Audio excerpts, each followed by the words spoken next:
สวัสดีตอนเช้าเนาะวันนี้อยู่กูไต่แข้งของซาลีที่พาขึ้นมาชมวิวเบิ่งทางขึ้น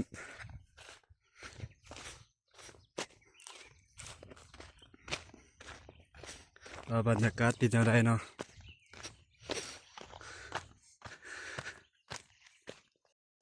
อ้าย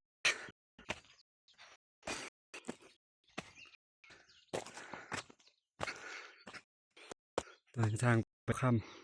ำกูไต่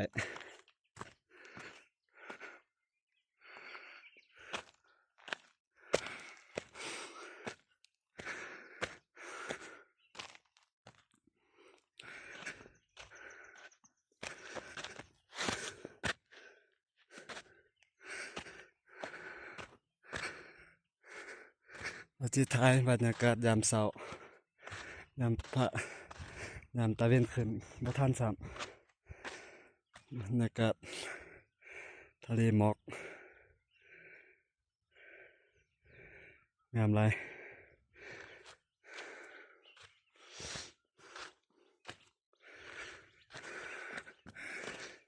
อันนี้แหละเนาะธรรมชาติบ้านเฮา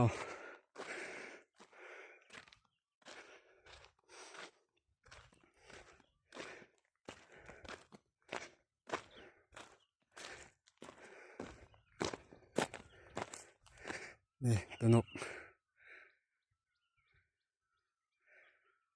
มากับรถพี่นอนด้วยนี่